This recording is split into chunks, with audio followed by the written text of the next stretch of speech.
have an amazing intern, Brooke. She's been killing it, and so I'm going to let her just give a little bit more information about the brand.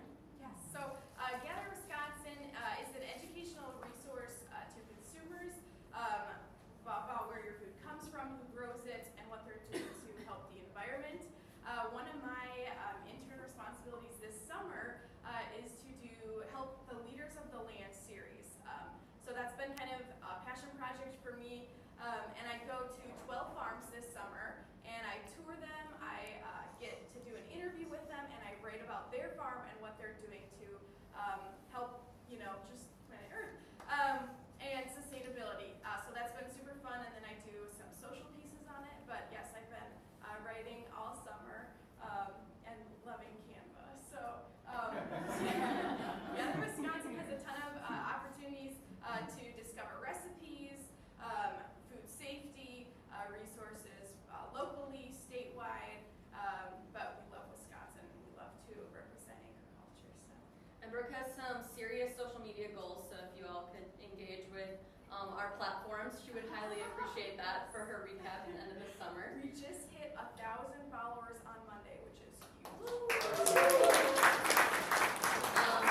But yes, we didn't make it here quite in time for June Dairy Month, but July is National Ice Cream Month, so we were still able to bring a little dairy your way and enjoy your ice cream scoops, and hopefully you think of our hardworking farmers every time you scoop that delicious treat. Thank you.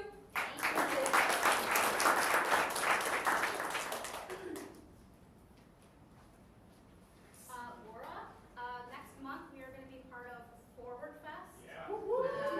Great event, lots and lots of opportunities.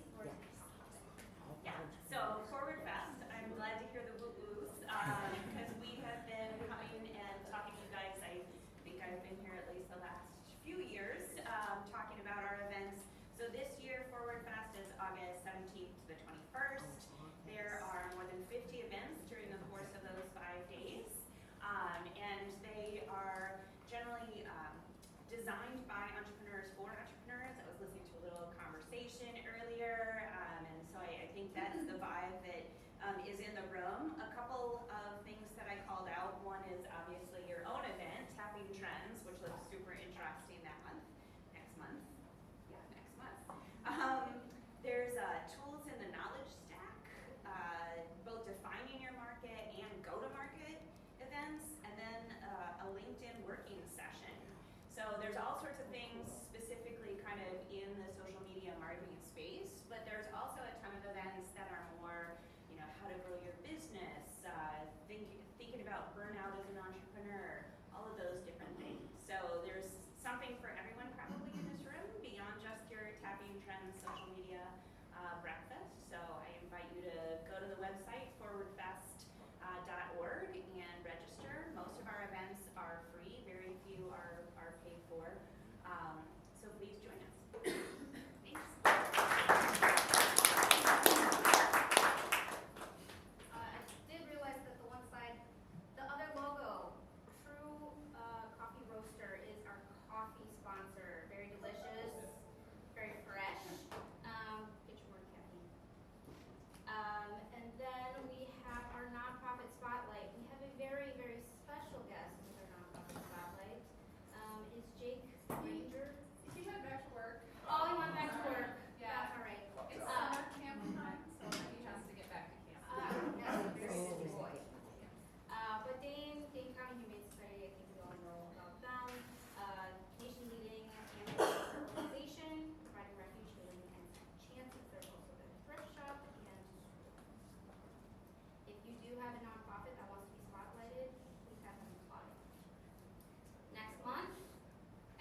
further ado, Josh Klemons.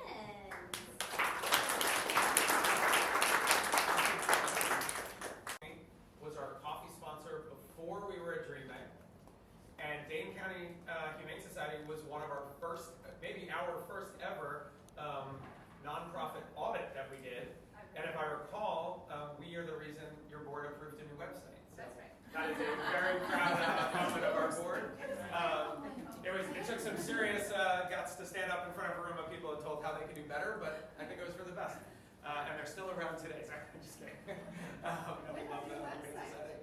Yeah. We have the new website. Yeah, it was That's awesome. great. Huge win. My name is Josh Klemons. I'm on the board, but I'm not here today as a board member, here as a speaker. Raise your hand if you love spending money. Raise your hand if things feel cheaper today than ever before. Yeah, so everything is freaking expensive. Everything's keep getting worse, right? So the whole point of this session today is to help you figure out how to do things online for no money. Every single tool we talk about today will be 100% free, no credit card required. Plenty of them have a freemium model. So like, you might need to like sign in and you might cap out on some of these things, but there's no tool that I'm gonna cover today that is not 100% free to get started. Cool?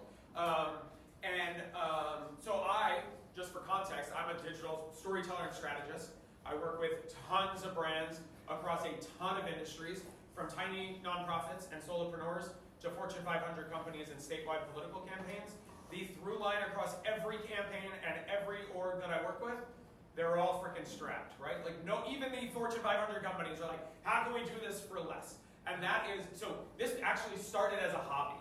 I started bookmarking free digital tools that I was coming across years ago because I was just constantly finding these cool tools and I always had an eye out for them.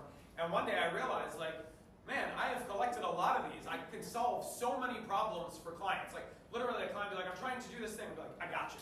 And I've always had something. And at some point I was like, okay, I've now collected thousands of these. I should start giving them away. So I started presenting on them. I have a newsletter, which we'll talk about at the end, it's called Free Digital Tools, very clever.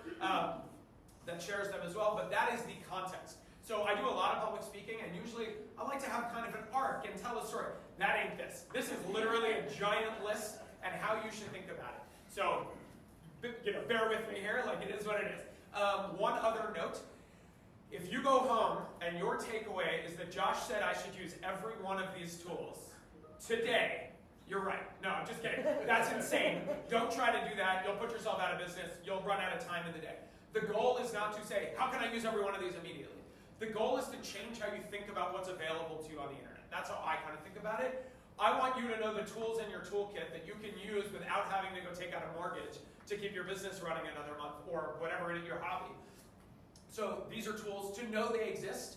You don't have to find the same tool. Plenty of these, there's other versions of them online. Some of them there's not, and we'll talk that through. But again, just trying to level set that, like, there's a lot of cool stuff out there, and sometimes all it takes is a Google search. How can I do this thing for free? Do you want to pay $100 a month for Adobe?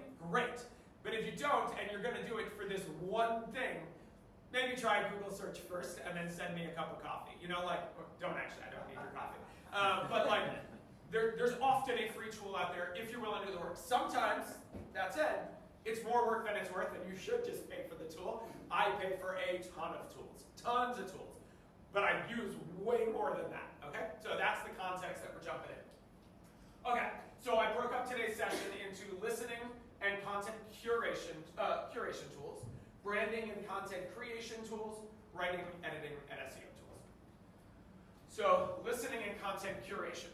So this is finding content to share on the internet, understanding what's happening on the internet that you did not create yourself, right? So we're gonna start with the Facebook ads library. Raise your hand if you've ever been to the Facebook ads library. Keep your hand up if you work in politics.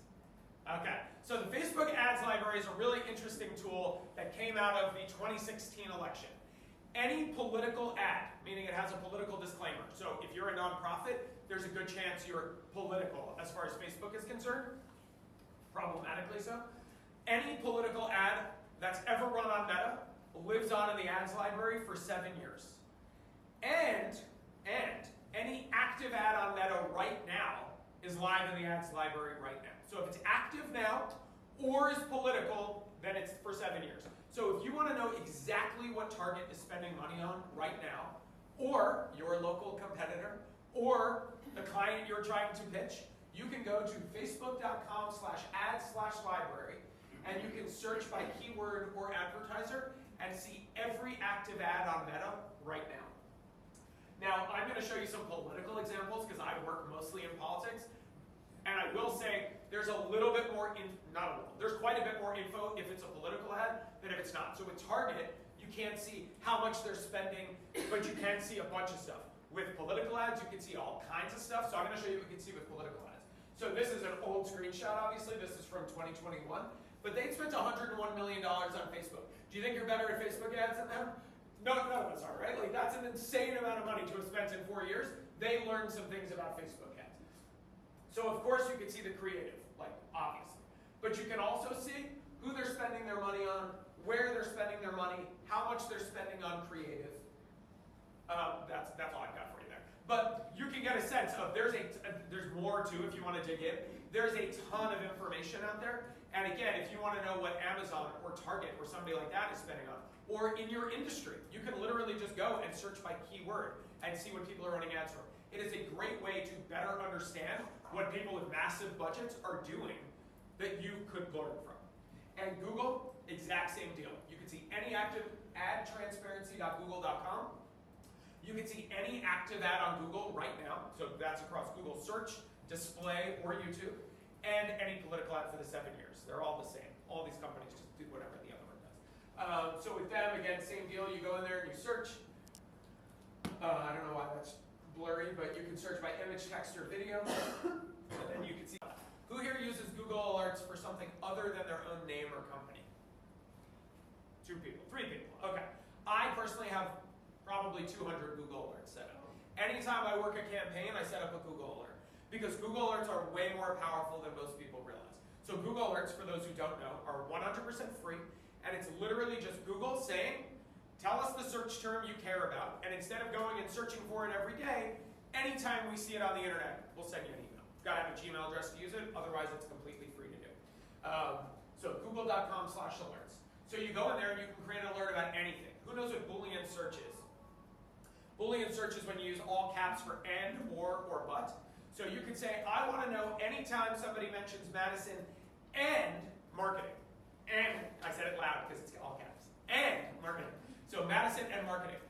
Or, you could say Madison or marketing. That'd be kind of weird, but you could do it if you wanted. That's what Boolean search does. So capital and, capital or, capital but literally tells it we want this or this. You can also, just like in Google search, you can use quotes. So you can say, I only want to know if they mention Dustin Johnson, because there's probably a lot of Dustins and a lot of Johnsons, but I want to know if it's my full name, and so you put it in quotes. But maybe that's still too broad, so then you say, and Madison, or and accounting, or whatever. But this is not why it's powerful. Why it's powerful is because you can select how often you want to get them. And this changes how broad your search terms are. As it happens, that's for your name. You want to know immediately if your name pops up on the internet. At most once a day is probably good enough, but for some folks I have done campaigns where I did it at most once a week.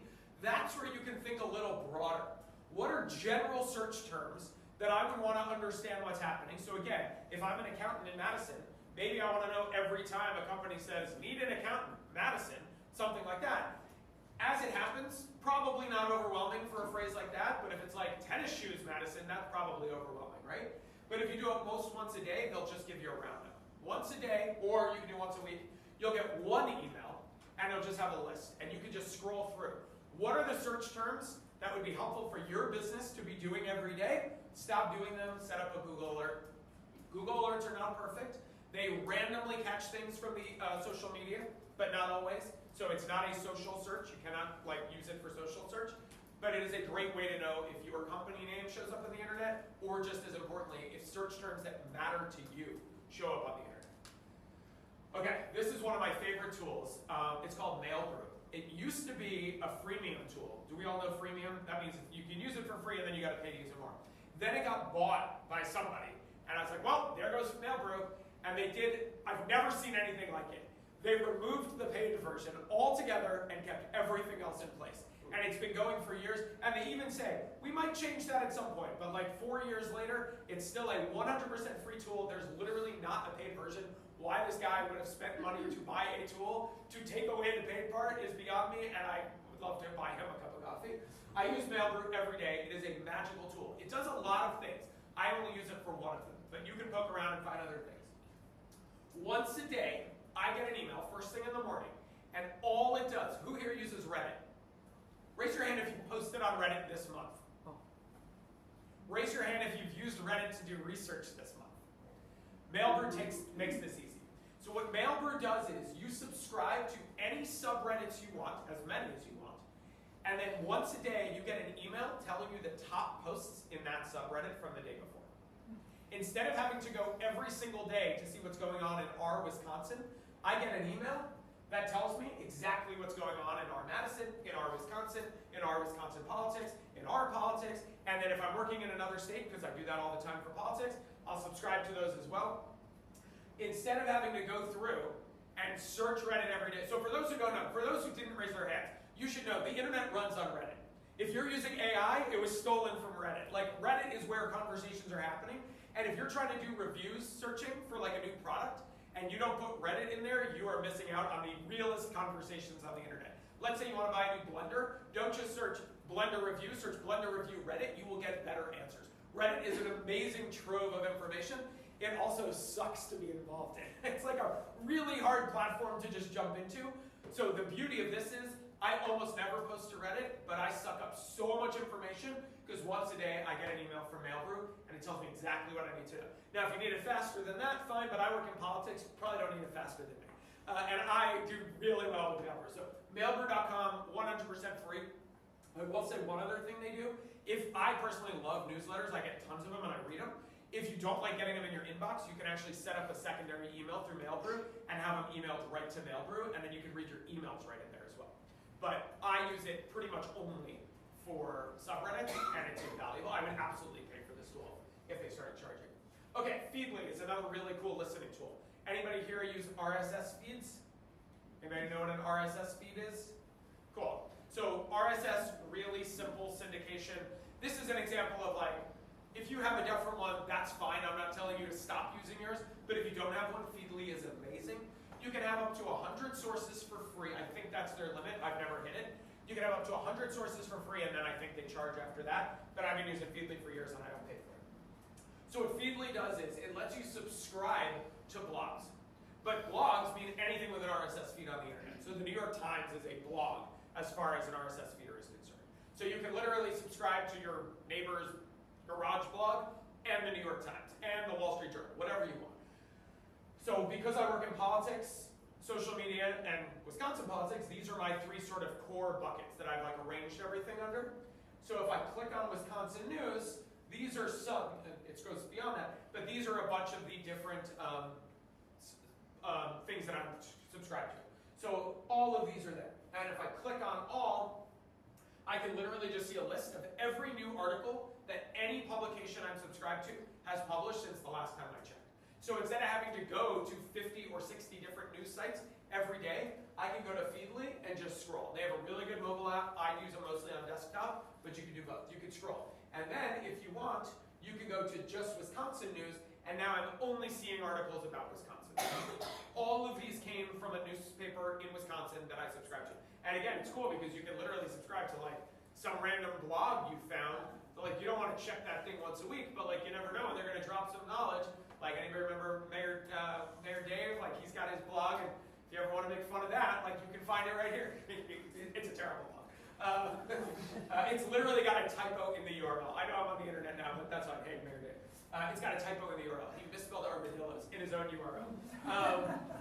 And then if I want to go deeper, I can click on Milwaukee Journal Sentinel, and now I can just see articles from the Journal Sentinel. Like if you're not, like if your brain's not thinking like, okay, this is going to make my life easier, I don't know if I can help you today, but like this is how I pretty much, my goal is to know everything that's happening on the internet all the time as it relates to my core buckets. These are the tools I use to do that. Hopefully that's helpful for you. Okay, archive.org. This is a very random one that you will almost never need, but when you need, damn, it's amazing. I literally helped a journalist once write a story based on archive.org. So it's called the Wayback Machine. It's a nonprofit, and their whole goal is to capture the internet over time. Like that's all they're trying to do is like literally create snapshots of what the internet looks like historically. So if you go to facebook.com today, you know what you'll see. But what would you have seen 10 years ago or 20 years ago? You can find out here. Like literally they have been like essentially taking time capsules on a regular basis of every website on the internet since the beginning. I don't know when they started, but a long freaking time. So I just randomly, I chose scottwalker.com. Everybody knows Scott Walker. I work in progressive politics for the record. So this is more oppo research for me. But check it out. These black lines are every time the Wayback Machine took a screenshot of his website. So you can see what his website looks like. I took the screenshot in 21. But if you want to know what he was saying in 2016, did he change any of his positions when he was running for president? And now he's running for governor again? Maybe he's got different opinions today. What was he saying in 2012 about that same issue? What's so wild about the Wayback Machine, they will show you the website, and it's actually a live version of the site. You can click around. So it's not just a screenshot, the links work. I mean, not everything is gonna work all the time, but you can actually like poke around and be like, what else did he have? So if you have an old URL and the site is dead, but you're like, I really need this info, go to that URL on the Wayback Machine, there's a good chance you can find it there. So yeah, here's like what his website looked like back in the day. Good times. His website says regressiveness in politics, right, y'all? Like, okay. Sorry, guys, political. Okay. Mill.com. Anybody ever use Mill.com? So again, we're still in listening and curation tools, right? So Mill.com is not a place for curation, it's a place to understand what other people are doing. Go to Mill.com and you can search by brand or keyword and you can see, like let's say you work in, anybody here do email marketing as part of their job? Couple people. So the best way to know what's working in the industry is to follow what the big players in the industry are doing, but that can make your inbox feel very cluttered. Go to Mill.com and you can literally see emails from those brands without having to subscribe. So they are literally just I took Joe Biden's screenshot here, but you can do Target, you can do Nutella, like you can just find brands, and again, it doesn't even have to be in your industry. You can find brands that are doing cool things on email, and you can see literal HTML versions of them. So these aren't just like you can see, like these are like designed emails that you can see. And then you can click in and actually see the full-size email, like as it looks. The links won't work, I think, because like you can't donate through this thing. But they just have like a running, and it's free to use. You can just go in there and just see emails that people in your industry are using. Now, Mild is very good for consumer products. So it's not good for politics, if anybody cares about politics.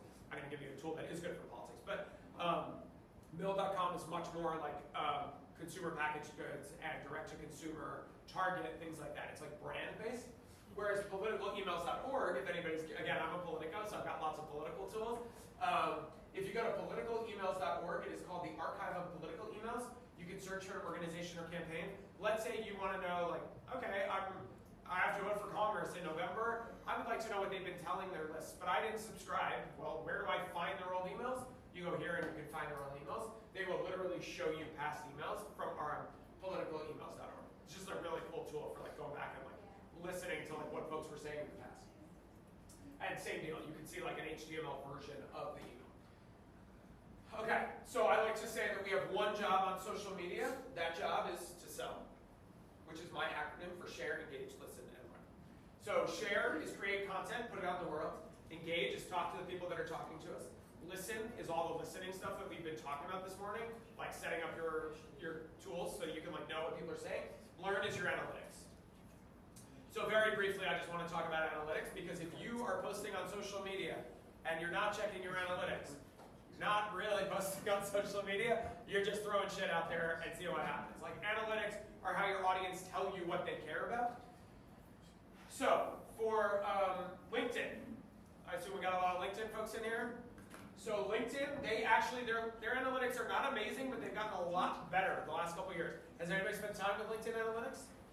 3 years ago, they essentially had no analytics. Like all it said was like, how many people liked it, how many people commented. Now they actually have, I actually used to have a free tool that did LinkedIn analytics for free. It was like a Chrome plugin. I removed it because LinkedIn analytics caught up. They're not great, but they're good enough. And I use them all the time. So if you click on any of these buttons, so like it'll show you how many people liked it, how many commented, how many saw it. If you click on that, it'll then show you a breakdown of that post. And if you find this button somewhere, and there's like, They don't make it easy. There's not like a single easy tab the way like Facebook has, but it's pretty easy to find. Go to any post. You can view all your analytics and tools, and at that point, they will break it down for you under any timeline you want, up to, I think, it's a year. So like they won't show you for the last 5 years, but they'll show you up to the last year. So you can do 7 days, 90 days, 80 days, 180 days, whatever. And they will break down for you like how your content performed. So, and you can break it down up here, you can see, you can switch from impressions to video views to comments. So again, it's a really helpful way to be like, what content is actually resonating with my audience? If you're trying to build an audience on LinkedIn and you've never checked your analytics, you don't have any idea what's actually working. You're doing it all on vibes. But like you look in there and you're like, oh, every time I take a screenshot of an email and share it, people love that. This is me, that's probably not you. But every time I do that, people like it. Okay, well I should do that more often, right? And that is definitely something I have found. Like, here's me sharing an email. I do that a lot. So I talk a lot about digital strategy on LinkedIn, and that is the stuff that works for me. What is the stuff that works for you? I don't know, but your analytics do. And you should be checking. Okay, Facebook and Meta in general, you can get to your analytics. So I personally, I live in Meta. Like I run Meta ads pretty much for a living, and I also do organic social. I literally never go to the Meta Business Suite. There's only 2 things I go in there for personally. One is the unified mailbox, like inbox, which is quite powerful, especially if you're working with a team. And the other is their insights. It's like the easiest way to see your insights on the page. So go to the Meta Business Suite and then go to Insights. I live in the Ads Manager, for the record. I never use Business Suite. And in Insights, you can actually see a tremendous amount of data. Meta is the best of all the platforms when it comes to free analytics. Like Twitter, I say free because Twitter used to have okay analytics, and now you have to pay to get them. It's like so. Like talk about a platform that doesn't understand why analytics exist. The better you do on their platform, the more time you spend, the more ads they can run. And they're like, nope, we're going to charge you for it. So Twitter got rid of all analytics under the switch. So unless you're paying, you can't get any analytics. Per post, yes, but not like by platform. So Meta gives a ton of data. Where does your audience live? How old are they? What age are they? Like really breaks it down for you. And then you can see literally your reach by day. You can break this all down. So I covered this up because this was a client's, but check it out. These are all posts and how they performed over time. You see these arrows here? I can filter, just like in an Excel spreadsheet, in numerical order. So I can say, I just want to see which posts have the most reach, which posts have the most likes and reactions, which have the most link clicks. And I can like break it down by any time frame. And then it goes way back. Like you can go and look at like what have been my top posts in the last couple of years. Like it is a great way for you to better understand what content is resonating with your audience. If you have connected your Facebook and Instagram, which most folks have, but not everybody, you can also see your Instagram analytics right in here, FYI. So, if you have not, then go to your Instagram, or even if you have, like it's just easy, go to your Instagram page. This is called the hamburger menu. This looks like a hamburger, fun fact. If you learned one thing today, let it be that, right? So click on the hamburger menu, and then you can click in here again. Meta likes to call them insights. And in there, you can see all kinds of things. There's a ton of data, like just waiting for you to poke around. How many followers versus non-followers? What post got me the most followers? Fun fact, you know how stories disappear after 24 hours? You actually have a stories archive that keeps those stories on the back end. And you can go look at the analytics of those after the fact. There's a ton of data just waiting for you. And if you're not taking advantage of it, you're missing out. So this is my stories archive. So I like to say, analytics don't give you the right answers, they give you the right questions. Why did these 3 posts work? They're going to tell you. They're going to tell you they worked, and then it's up to you to figure it out. What's the through line? How do I make sure that more of my content follows that same through line that my audience is literally telling me is what they want to hear from me? Okay, moving on from analytics, moving on from listening in general, we're going to share some branding and content creation tools. Okay, anybody here use CapCut? Mobile or desktop? So I personally don't like the mobile app. I know a lot of people love it. I just find it clunky as hell, but I'm obsessed with the desktop app. And it's completely free. Well, it's freemium. So it is free, but it's kind of, folks know Canva. So fun fact, I was talking about Canva in these sessions literally 10 years ago. At some point, it felt embarrassing to tell you, Canva is a free tool you should be using but probably aren't because everybody's using it, so I removed it from the deck. I use Canva every day, I pay for it, it's like an invaluable tool. But Canva, like CapCut, there's like a lot of things you can do for free, but if you really want to get the power, you have to pay for it. That said, I do not pay for CapCut. I have yet to like hit a wall where I'm like, okay, I should pay for this. I pay for tons of other tools. This is not one. CapCut. Anybody here use iMovie back in the day, like on your Apple? I like to say CapCut feels a lot like iMovie, but it's way more powerful and way easier to use. It's like iMovie was so limiting, and CapCut just expanded the whole toolkit, and it's much more intuitive. And with a quick Google search, you'll be amazed with some of the things you can find you can do in there. I use it all the time on desktop. I personally don't use it on mobile, but I have friends who like live in the mobile app. There's tons of cool stuff you can do in there. So I'm not saying don't use it, I'm just saying I personally don't use it. So this is just a screenshot from their site, but you can put in all kinds of stuff. This is something I did. I'm a musician, and I used to try and do this in iMovie, and it like isn't possible. CapCut, you know how hard this was? The hard part was recording it, writing the song, all that stuff. This was freaking easy. I just dragged them in, dragged them around, put them where I want. Like iMovie, you cannot do that. CapCut, super easy. Just like literally put them where you want. I can drag it around. I can change the shape.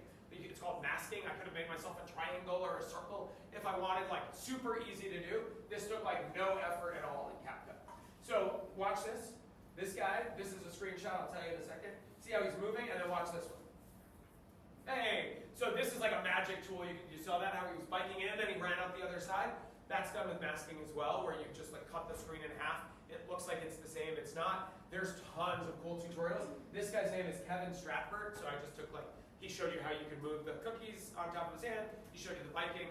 If you really want to nerd out, he is one of many people on the internet who teach tons of free tools, free lessons about CapCut. Just Google like CapCut tutorial. This is a very powerful tool, but the cool thing is, you could be using it in 10 minutes without a tutorial. Like, there's the basic stuff, you could go in there and get going, and as you run into problems, you'll Google it, figure it out. I've tried tools where I'm like, nope, I need to take a class on this before I'm gonna touch it, not touching it today. CapCut's not that. It's quite simple to use, but very powerful as you get deeper. V.io is a very cool free tool, another one that's like freemium.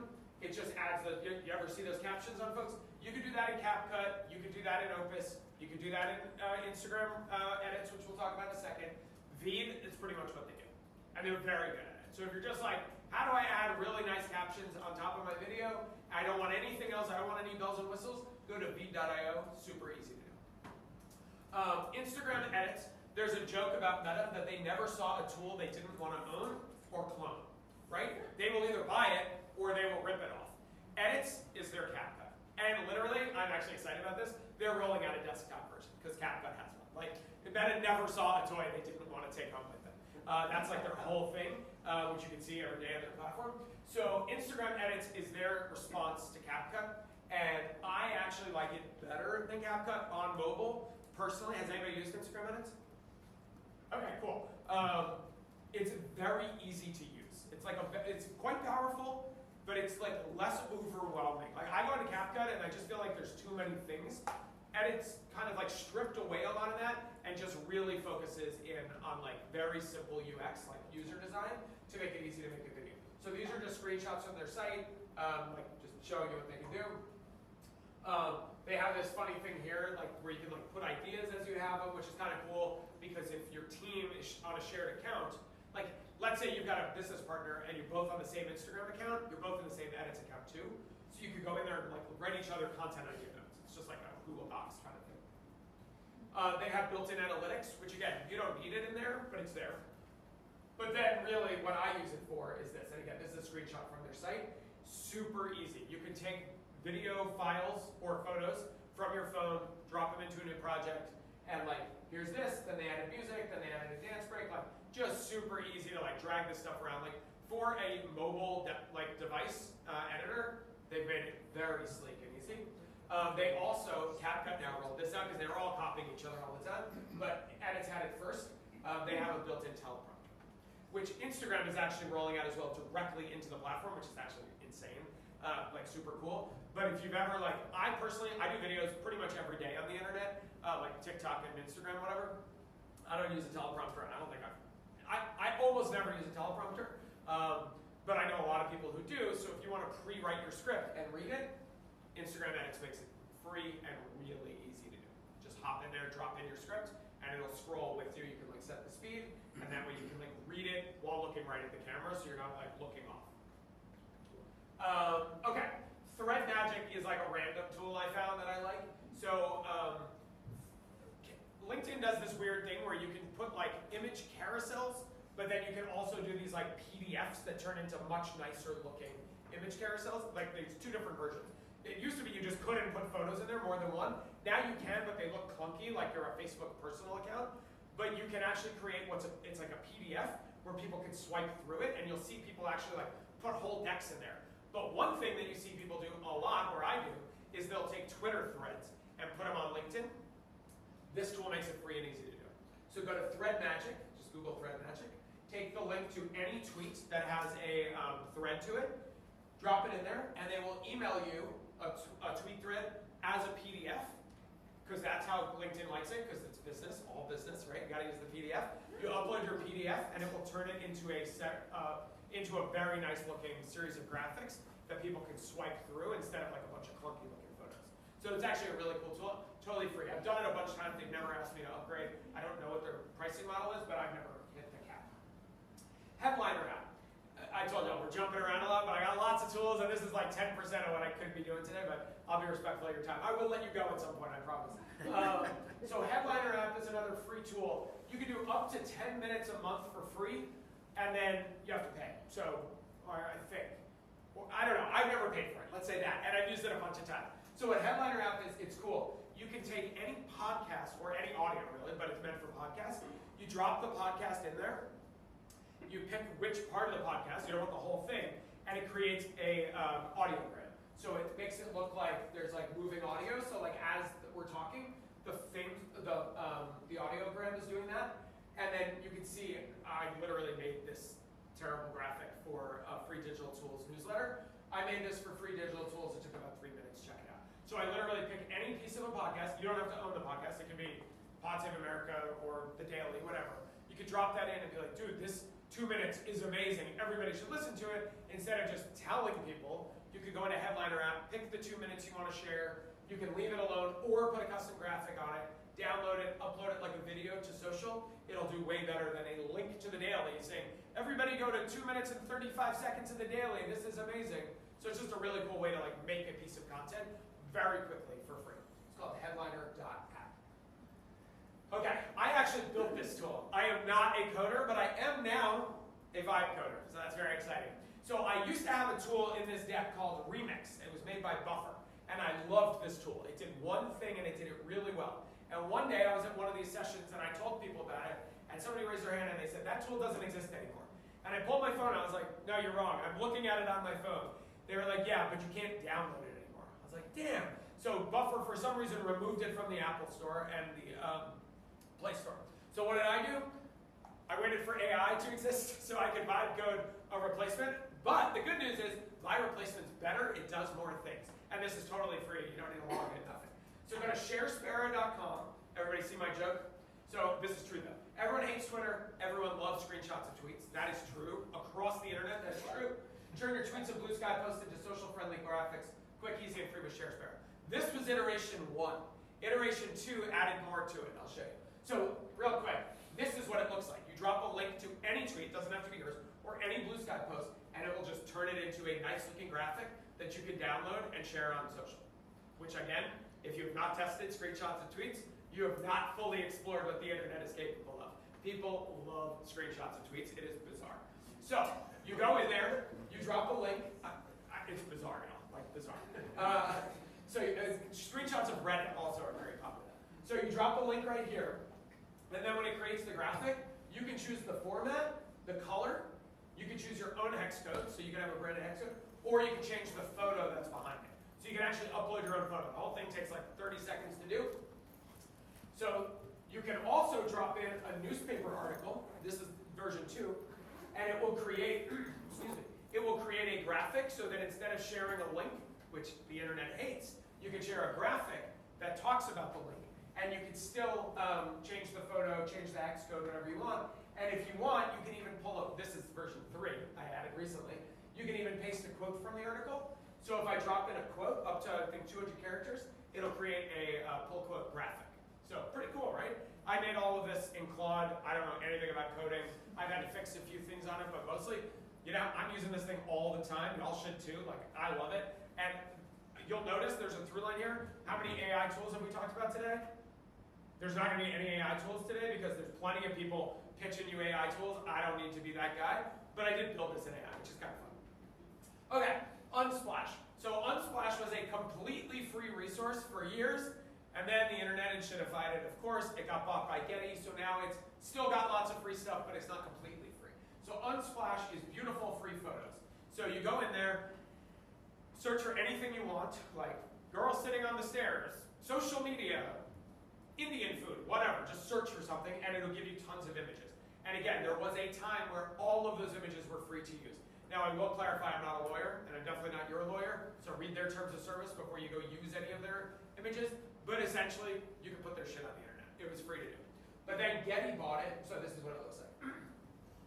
Getty bought it, they're the big like stock photo people. So now, there's still some free photos, but a lot of them are paid.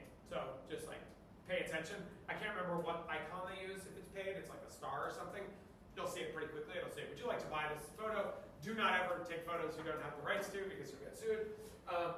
If you were looking for more diverse photos, so if you would like your photos to look more like the world, I put together a free resource, bit.ly/diverse photos. That is just a roundup of 10 places that have more diverse photos than you will find on Unsplash. But diverse photos. Okay, Colorzilla. Okay, I use this tool all the time. Who here knows their primary hex code off the top of their head? F04923. Nobody else? Okay. Y'all should all know your primary hex code. Like, come on, we're all branding experts, right? Or wanna be? No, I'm just kidding. So, I know my hex code off the top of my head. You know whose hex codes I don't know off the top of my head? Anybody else's. And you know how many clients I have? So many.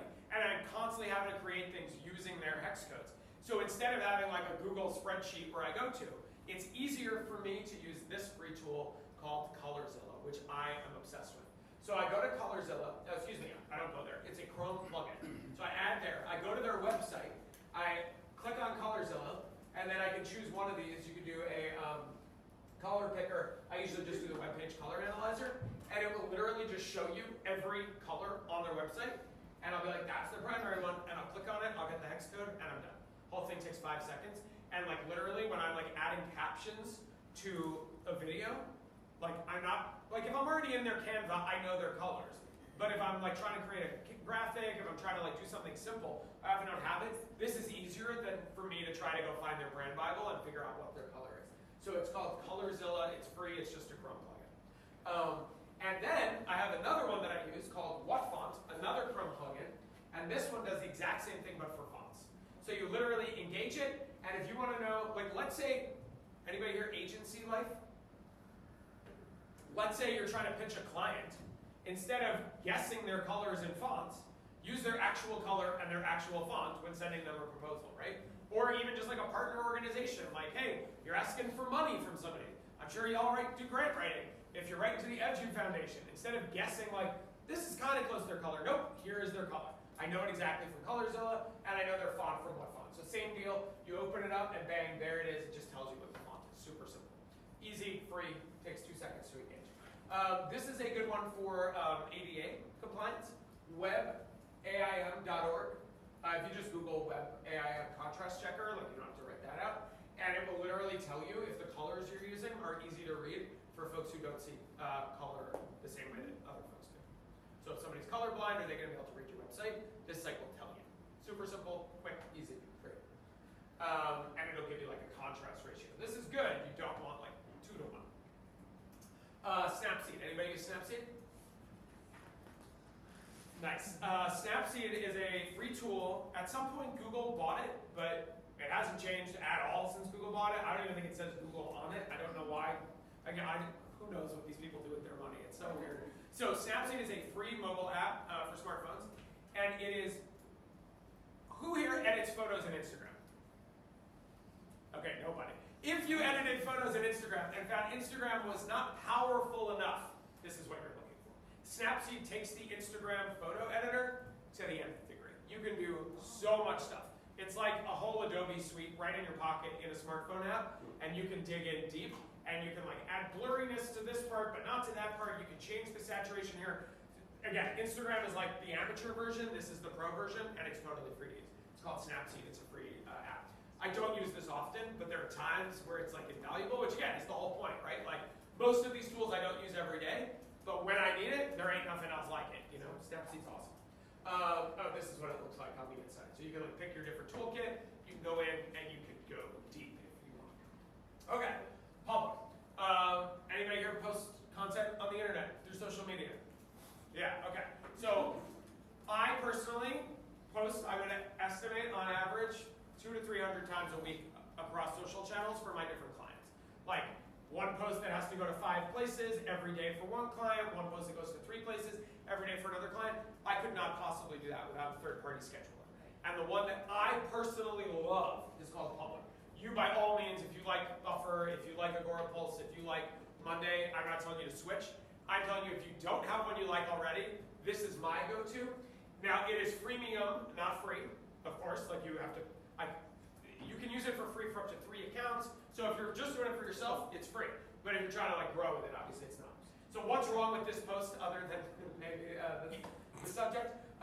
So he posted this. He's a U.S. senator. He posted this on Facebook. What's wrong with this link?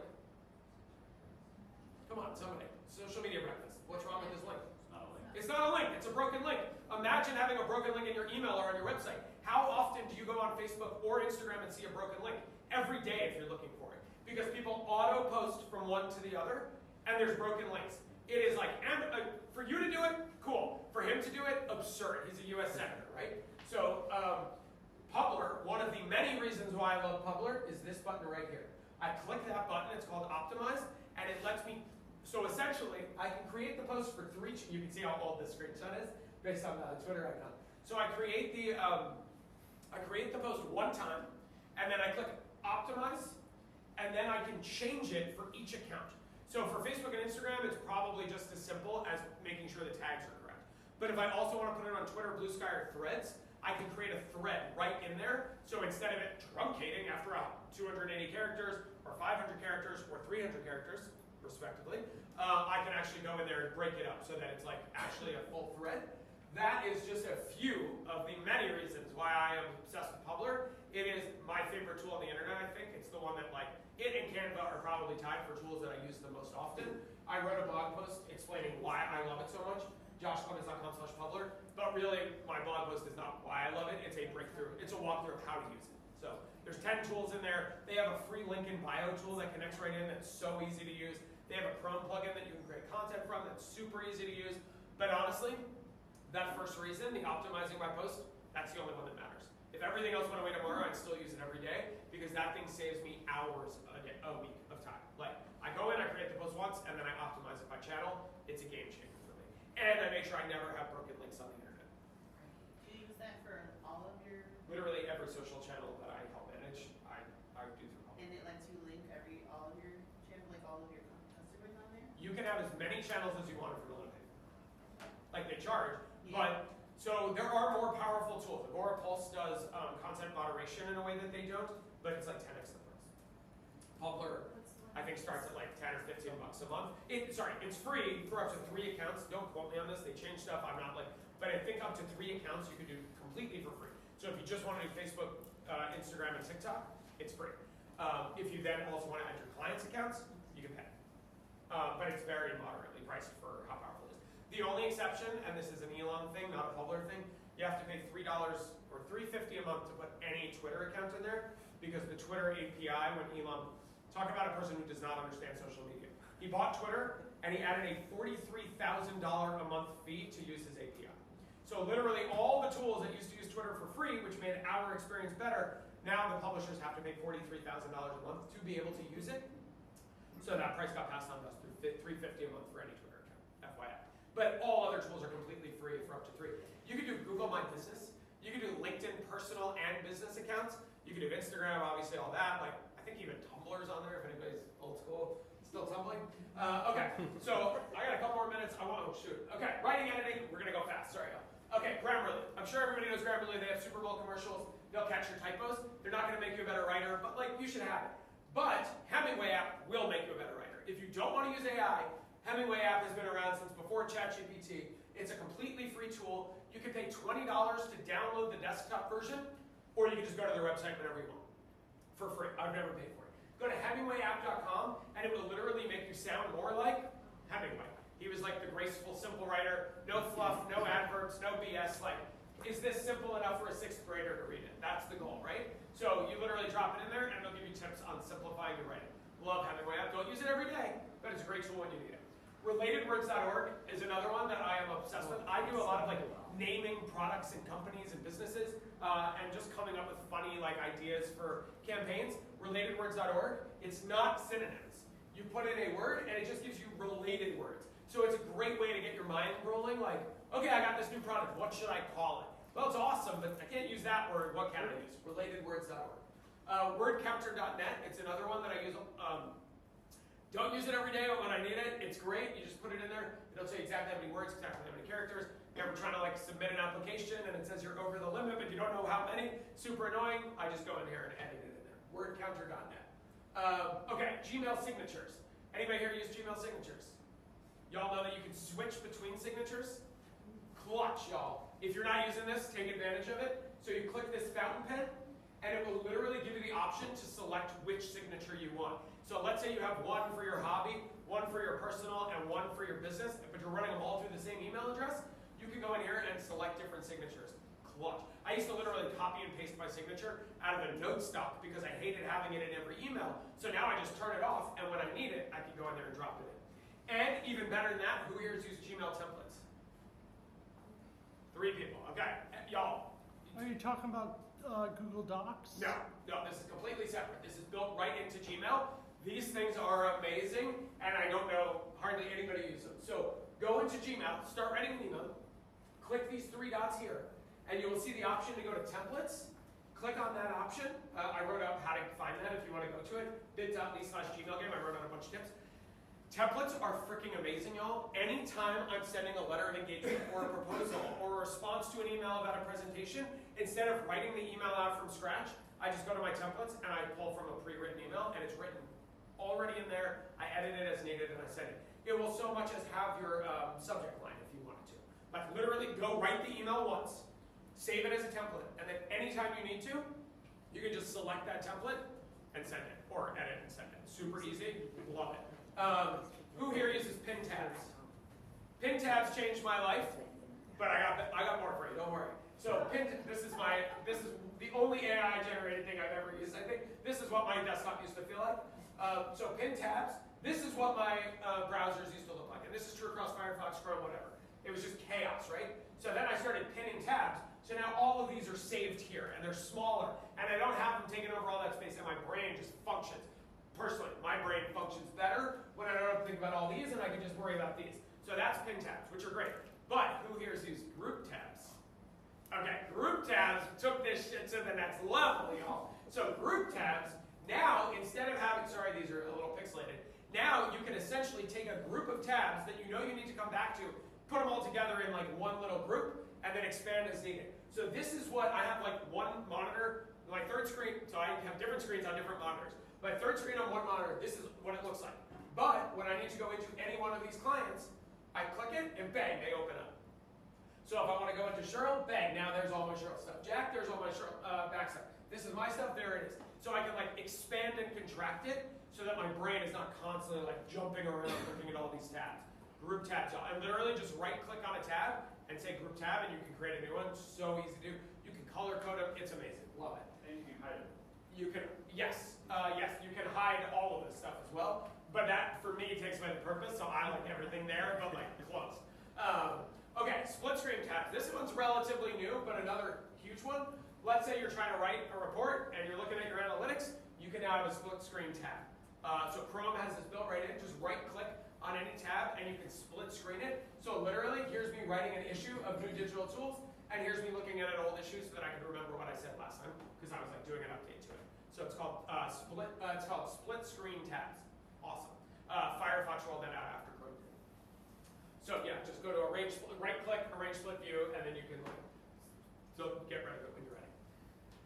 UberSuggest is my free version. I actually paid for this one, but this is a free tool. Ahrefs and SEMrush are way more powerful. They're SEO trackers, way more powerful, but they're like $100 a month. Uber Suggest is completely free to use a few times a day, or you can pay much less and get it. It is not as good, but if you're not doing SEO for a living, it's good enough. Like unless you're gonna pay $100 a month, like I love Uber Suggest. I actually check it all the time. It tracks all the keywords that I am tracking. And I want a lifetime deal for it, so I spent a few $100s and I have it forever. They're always doing lifetime deals, so you can look into that. And they do all kinds of stuff. You can do competitor research in their site audits. My dashboard tells me which words I'm ranking for, all kinds of stuff. So there's, yeah, just go to Uber Suggest, poke around. There's keyword discovery tool. There's like a lot of cool stuff on that side. So, okay. Just Google broken link checker. So Ahrefs is like $100 a month to like do their SEO tools, but they have a bunch of free tools, and this is one that is, I don't do this every day, but I do it like once a year. I'll go into ahrefs.com/broken link checker. I'll drop my URL. It will scan my entire website and tell me if I have any broken links. Google hates broken links, y'all. It's so bad for SEO. It's also bad for user experience. And every now and then, like, why do I have broken links? Oh, because I wrote a blog post about Ben and Jerry's, and Ben and Jerry's deleted a blog post that I linked to, so it doesn't exist anymore. Okay, well, I gotta update that. Like, it's not like I didn't do anything wrong. The internet's changing all the time, and this is a tool to help make sure that, like, I personally have probably, including blog posts, like 150 pages on my site. I'm not manually checking all that stuff ever. But with this tool, I can just like once a year, every 6 months, whatever, drop it in there. It'll tell me if I have broken links, and I can go fix it. So yeah, just drop the domain in there, and it'll find it. And if you're trying to get a client, you can drop their domain in there and see if they've got any broken links before you reach out. But I get a lot of spam telling me that I have broken things on my website. I love it. People are like, I noticed you're not showing up on Google. I'm like, really? How'd you find me, jerk?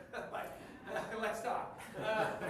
So it'll tell me how many broken links I have. Okay, Google Page Speed Insights. If you're the most important signal for Google that your site is worth sending people to is that it's fast.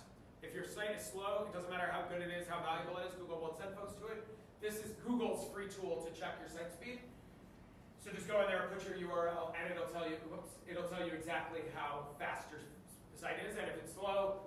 The problem with this is it's not going to tell you what to do, but like if it's slow, like you might want to go on Fiverr or hire a web developer or do it yourself. You got to figure out why it's slow. And I would say like once every year or two, I wound up hiring somebody on like Fiverr to spend like an hour compressing a bunch of stuff on my site instead of like doing it. I can't do it all right every time, it's too hard, but once a year I pay somebody like $100 and he speeds it up a little bit for me. And like I do that regularly, I'm always trying to keep my site as fast as possible. Strip HTML. I only use this for one application, but I use it all the time. Anybody ever write an email in a Google Doc, copy and paste it into MailChimp or Constant Contact, send it, and there's giant blocks of white space between every paragraph? That is because Google Docs is injecting a ton of code into your text, because that's how it works. Like they need to be able to show it to other people, they need to format it. So it's annoying, but the best answer, MailChimp actually has this built right in, but it's easier to just, because not everybody uses MailChimp, go to striphtml.com, copy your text in, paste it in here, copy it from here, go to MailChimp. The downside is all formatting is lost by design, right? No bold, no colors, no underline, you'll have to redo that. It's worth it because the upside is no giant blocks of white text, which if I see an email with a wall of white text between every paragraph, there's very little chance I'm going to take you seriously, right? Like it's like annoying. Like we see it, it's annoying. This is the solution. StripHTML.com. Okay, GetEmoji.com. If you were trying to use emojis on your computer, obviously not on your desktop, you can go to GetEmoji.com, or better yet, if you are on a window, you can go Windows logo key plus period, and if you're on a Mac, you can do Control Command Spacebar, or if you have this button, you can hit this button. Do folks know this? Sometimes I blow people's mind with this, and I feel like more and more people know it, but I have people like mind blown. If you have this button on your Mac and you click it, it'll work, or that, and it will literally open up an emoji keypad anywhere you are on the computer. So it doesn't matter, you could literally be in your freaking calculator, and it'll open it up. Like you can do it anywhere on the computer. Google Docs, actually it didn't work for a while for Google Docs, but it seems to be again. But yeah, super helpful tool, I use it all the time. This is a random one. It's actually from Madison, which is why I like to share it. Goods Unitas is a cool free, it's just like a values-based thing. You can put in any company and it'll tell you what percentage of their money they give to Democrats or Republicans. And they're based in Madison. I don't actually know if they're still like really doing their thing, but there's some really cool stuff in here, and I think it's cool. It's called Goods Unitas. Okay, so I have a mailing list. I never email spam. I don't even email very often. joshklemons.com/prez. You can sign up. If you sign up on there, I can send you my deck. If anybody wants my deck, for folks who were trying to keep up. I also have a bunch of free tools. Hello Merge Tag is one of my podcasts. It's a podcast about the intersection of social media and digital. Talk to smart people about what's going on at that intersection. You can find all episodes at hellomergetag.com or wherever you stream podcasts. I have a second podcast called Step Up Your Social. All episodes are short, 10 minutes or less. Quick actionable tips to take your digital marketing to the next level. You can find all episodes wherever you stream podcasts or at stepupyoursocial.com. This used to be an email that I sent every 2 weeks, free digital tools. But honestly, I got really busy and I decided that instead of doing every 2 weeks, now I just email when I have something exciting. So I could keep doing every 2 weeks, I have enough, but I don't. So I do this one when I do it. But if you sign up, and these are completely separate lists. I don't move you between, I respect your email list. So if you want to be on my general list, sign up for this one. If you want to be on my free digital tools list, sign up for that one, or you can sign up for both. You can find all of those plus a ton of other free tools that I've created, curated, or have linked to at joshklemons.com/content. I'm also very active on the internet. You can find me on social, all those places. I went a little long, so I don't know, we got time for a few questions? They didn't warn me what time to stop, and they didn't manage me. I've been on the board for 10 years, y'all. I should know better. Okay, yeah, we got questions? Go for it. What do you use for video editing? Canva versus CapCut? What do you use? For video? Yeah, what do you use Canva for? What do you use CapCut? I think that I have used Canva for video. It is not very good. So I personally do not use Canva for video. That said, I have some contractors, like I have a team of people that support the work that I do, and some of them really like Canva video. I find it to be clunky as hell, and if I have to do anything even remotely complicated, I stay away from it. I've gotten really into Opus Live, which is like a clipper, but it does a lot of other things too. So if I'm just doing very simple stuff like adding captions, that's what I use, but it's not free. That's why I don't include it. Like I paid in November for like a year, and I'll see if I renew, but Canva's amazing for graphic design work. For video, your results may vary. Like, if you like it, great, but I don't think it's very good. It is clunky. It's real clunky, Canva. Like, it's just like there's a lot of that said, Canva gets better literally all the time, and my guess is in 2 years, it'll put CapCut a run for its money, but in my opinion, it's not there yet. Any other questions, y'all? We covered at least 100 tools. Somebody, no, I'm just kidding. That's fine. Cool. Well, thanks, y'all. Thank you.